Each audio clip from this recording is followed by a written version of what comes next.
دفتر رو چه چیزیه. اهداف بزرگمو ریز میکنم تو اهداف ماهانه. یا به هزینه هامه، کتابایی که میخونم نوشیدن آب، روز شروع گذاری میکنم. برای بار فکر کنم 5 دارم میخونم. ژورنال نویسی یعنی در واقع هر چیزی که تو ذهنت هست می‌نویسی. الان از ورژنی که هر روز داره بیشتر تلاش میکنه بیشتر راضیه، سمت جلو حرکت کنی.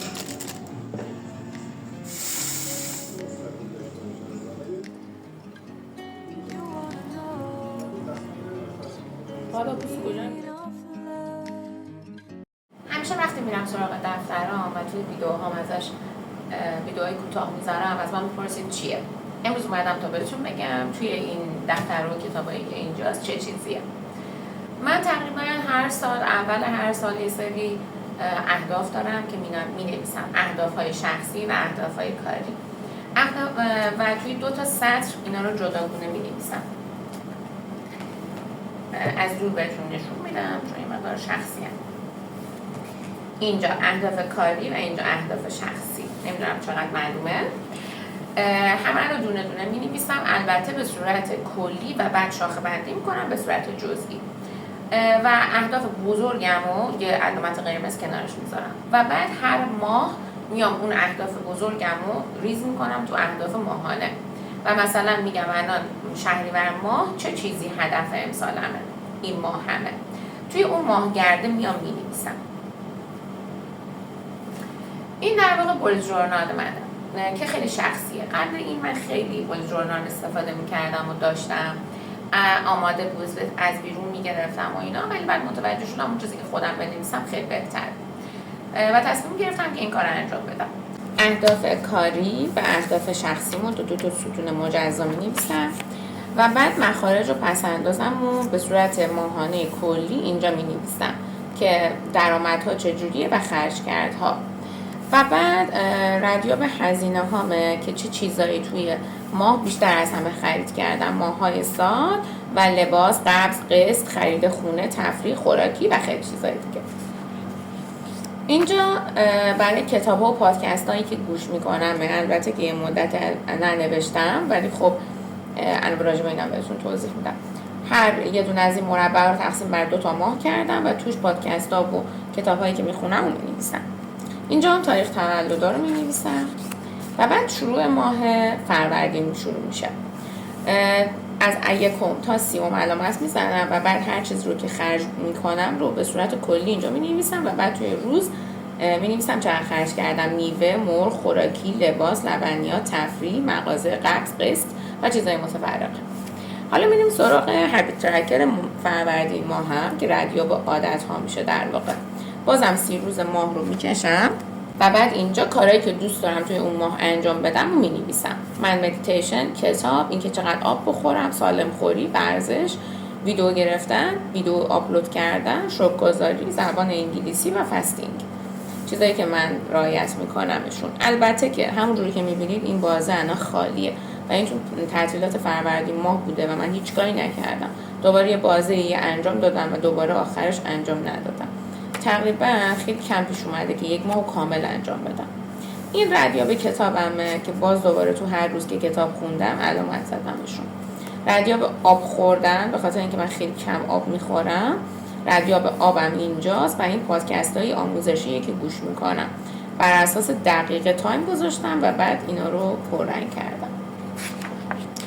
ردیاب رسیدگی به پوست و موهامه که شامل ماساژ صورت، روغن تراپی، ماسک صورت و روتین شب و روزمه که نگاه کن تا اینجا خالی بوده و این چند روز رو فقط انجام دادم. و فستینگ، چون خیلی فستینگ احساس خوبی بهم میده و البته که کمترین تایمی که فستینگ میکنم، ببخشید بیشترین تایمی که فست میکنم حدوداً 16 ساعته و متوسط کمش رو به 12 ساعته، ولی خب احساس خوبی بهم دست میده. و کالری شماری تو برنامه کرفس رو وارد میکردم و بعد اینجا میزدم که چقدر کالری خوردم. بازم یه بازه اینجا استفاده نکردم. این فروردین ماه بوده و بعد وارد اردیبهشت میشیم. اهدافش رو اینجا مینویسیم. اگر تیک نخورده که الان اینجا کلی تیک نخورده داریم، فقط یه دونه تیک خورد، دو تا فقط تیک خورد، بقیهش همه اجرا نشده بود و همینجوری پیش میریم. حالا توی این ماه من یه هابیت ترکر مجزا گرفتم و چاپ کردم و توی دفترم چسبوندمش برای مرداد ماه که مثل همون هاست، فقط اینجوری بامزه تره. گفتم شاید یه تغییر ایجاد کنم بتونم بهتر انجامش بدم. این راجع به عادت هامه، مثل پادکست، مدیتیشن، ورزش، کتاب. این هم راجع به یوتیوب همه که چه روزایی ویدیو آپلود میکنم و نمیکنم. راجع به فستینگ، رادیو به نوشیدن آب، برای خلق و خو که ببینیم هر روز چه حالتی داریم. و این هم هر وقت اگه این نفر اذیتت کرد روش علامت میزنی تو ببینی که چقدر تونستی خودتو در مقابل آدم‌های سمی محافظت کنی. رادیو به ساعت خواب که ببینیم چند ساعت در روز میخوابیم. و اینم اگر چیزی حال منو خوب کرد جدولا رو بر اساس اینا پر میکنم. خب این از دفتر بولت جورنال و یه سررسید که اول هر سال میخرمش. این سررسید 1404 و من هر روز شکرگزاری میکنم بابت هر چیزی که دارم. البته که یه بازه میبینید که اصلا ننوشتم، نگاه کن وسطاش ننوشته است. در کنار اینا کتابی که الان دارم میخونم اینه، تازه خریدمش. و کتاب راز که انقدر خوندم و انقدر دوستش دارم و انقدر خطیش کردم و برای بار فکر کنم 5 دارم میخونمش. این سبزا واسه جدیده، دارم زیرشون رو خط میکشم و خیلی دوستش دارم. خیلی هرچقدر که خیلی ها میگن این کتاب چیپیه ولی به نظر من فوق العاده است. یعنی پوسیده شد انقدر خوندمش. و یه سررسید قدیمی که یه جا هرای زده بود خریدم. خیلی مهم نبود که چی باشه، فقط مهم بودش که من دفتر برگه کاری دوست داشتم. این در واقع ژورنال نویسی منه. ژورنال نویسی در واقع هر چی که تو ذهنت هست رو بیان می‌کنی و می‌نویسی. صبح که بیدار میشم می‌بینم ذهنم آشفته است. پس تنها کاری که انجام میدم به جای اینکه واگویه کنم توی ذهنم و هر دقیقه خودم اذیت کنم، دفترم رو باز می‌کنم و با یه دستخط بسیار وحشتناک و کله صبح شروع می‌کنم که نوشتن. بعضی وقتا می‌بینی یک صفحه میشه، بعضی وقتا می‌بینی خیلی کمتر میشه. این دفتر برای اون قضیه است و هر چیزی که به ذهنم میرسه رو می‌نویسم. نمیدونم شما مثل منید یا نه، ولی من ذهن بسیار فراری دارم و ذهن بسیار حرافی دارم و باعث میشه که وقتی دارم یه کاری انجام میدم و اگر تمرکز نداشتم و داره ذهنم صحبت میکنه، میام اونو توی این دفتر یا توی یه دفترچه کوچولویی که اینجا بود الان نمیدونم کجاست مینویسم. مثلا تو ذهنم یک لحظه میاد که فلان خرید اینترنتی رو بکنم، سریع مینویسم. یا مثلا یادت نره اینو بخری یا مینویسم. یا این کارو انجام نده، امروز میخوای انجام بدی و اینکه فراموش نکنم مینویسمشون. و اینجوری هم ذهنم آروم میشه از این بابت که بس دیگه لازم نیست بهشون فکر کنی. همین که روی دفتر مکتوب شده و مشخصه که میخوام چه کاری انجام بدم. اینم این دفتر منه. و اما کتاب خوندن، حالا یک کاری که انجام میدم، حالا حتی اگه 3 صفحه کتابم باشه، کتاب فیزیکی دستم بگیرم خیلی دوست دارم. انرژی خوب داره. در کنارش در حین کار کردن پادکست گوش میکنم، چه توی مغازه چه توی خونه. البته که وقتی که ویدیو میگیرم چون یه گوشی بیشتر ندارم نمیتونم این کار انجام بدم و واقعا خیلی دوست دارم که یه گوشی داشته باشم که فقط باش ویدیو بگیرم و یه گوشی خودم کنارم باشه که بتونم پادکست گوش کنم. اینجوری باعث میشه که ویدیو گرفتن خیلی روال راحت تری داشته باشه و زودتر تموم بشه برام. البته من عاشق ویدیو گرفتنم و عاشق ادیت کردنم و عاشق آپلود کردنم. خیلی زیاد، چه 100% دیده بشه چه نشه. این لطف شماست که میبینید. خب اینا از کارهایی که من انجام میدم. تقریبا از صبح میدونم که چه کارهایی باید انجام بدم و اگر تا شب انجامش ندادم سعی میکنم حتی یه کوچولو هم شده انجامش بدم. چرا؟ من تقریبا توی مرداد ماه بود فکر میکنم و اواخر تیر ماه کل مرداد ماه رو که هیچ کاری انجام ندادم تو دفترم. هیچ کاری انجام ندادم. خودم رو سرزنش کردم. چرا؟ چون ماه قبلش خیلی دختر بدی بودم تو این زمینه و خودم رو هی سرکوفت می‌زدم که تو اصلا نتونستی موفق بشی. و به خاطر اینکه من آدمی هستم که این مقدار کمالگرام بود راجع به این موضوع، یه لحظه با خودم فکر کردم به جای اینکه مثلا بشینی 10 صفحه کتاب بخونی، اصلا نصف صفحه کتاب بخون. به جای اینکه مثلا بشینی برای مدیتیشن بشینی مثلا 20 دقیقه مدیتیشن کنی، فقط چشماتو ببند و به یه صدای آروم گوش بده، حتی اگه 2 دقیقه شد. بعد با خودم فکر کردم بهتره همین کوچولوها رو انجام بدم و دفترم رو تیک بزنم. مغزم متوجه میشه که دارم کار درست انجام میدم، پس بهم تشویقی میده و دفعه بعدم انجامش میدم. ولی اگه یه روز انجام ندیدید کسی که رژیم میگیره یه روز خراب میکنه میگه ولش کن دیگه خراب شد، من خودم 1000 بار این کار کردم. به خاطر همینه که اون حسه به وجود میاد. اگه یه بار دوباره انجامش ندیم میگه ولش کن دیگه خراب شد دیگه، بقیه ما هم خرابش میکنن. تصمیم گرفتم که این ماه خرابش نکنم و یه برنامه اولویت بندی واسه شهریور ماه تا 6 ماه آخر سال رو چیدم و یه سری برنامه‌ها که باید انجامشون بدم. امیدوارم که بتونم این دفعه موفق بشم. من آدمیم که با برنامه‌ریزی میرم جلو. شاید خیلی ها اصلا دوست نداشته باشن و به قول گفتنی دوست دارن تو حال زندگی کنن، ولی من اگر امتحان کردم این موضوع بی برنامگی من رو مختل میکنه. بعد یه بازی احساس بی‌خاصیت بودن بهم دست میده، اذیت میشم واقعا و اصلا همچین آدمی نیستم.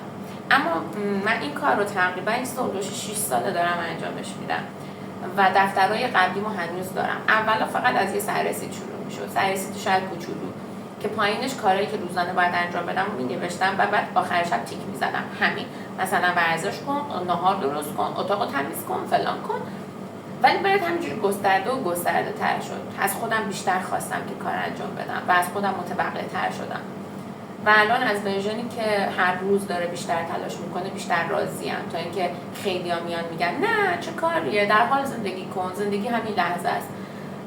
شاید بهش معتقد باشم ولی به نظر من در کنارش تلاشتو باید بکنی، چون بالاخره ما باید به سمت جلو حرکت کنیم و نباید ثابت بمونیم. اینم از دفترهای من. اگه سوالی داشتی حتما برام کامنت کن. خوشم برم نهار درست کنم بعد باشگاه. فعلا بقیه ویدیو رو ببینیم.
چرا این شکلی شدم؟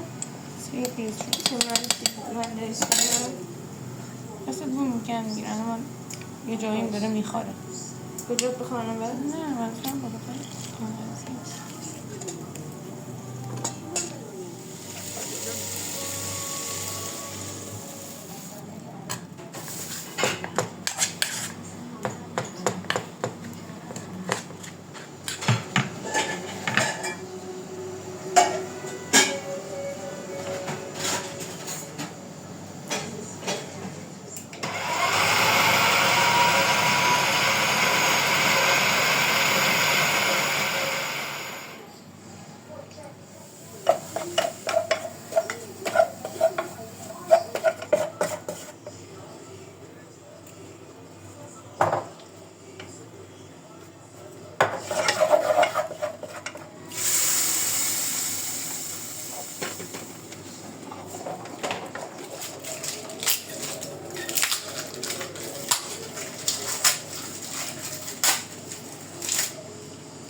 نمیذارم که خود با مختلف مستقیم داشته باشه.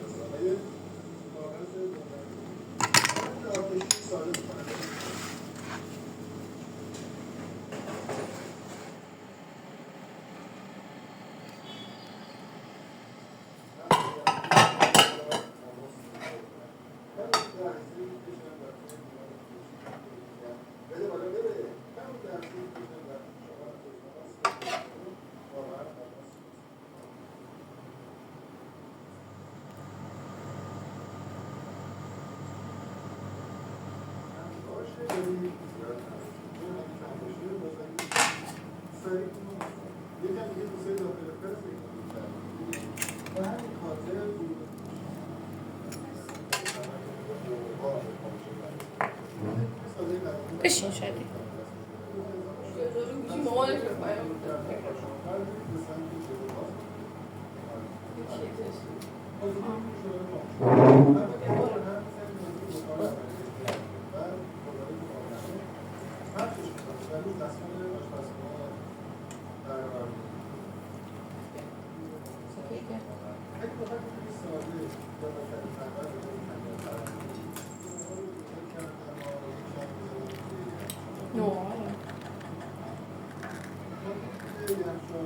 حالا پوست کجا میگیره اشتو کرد حالا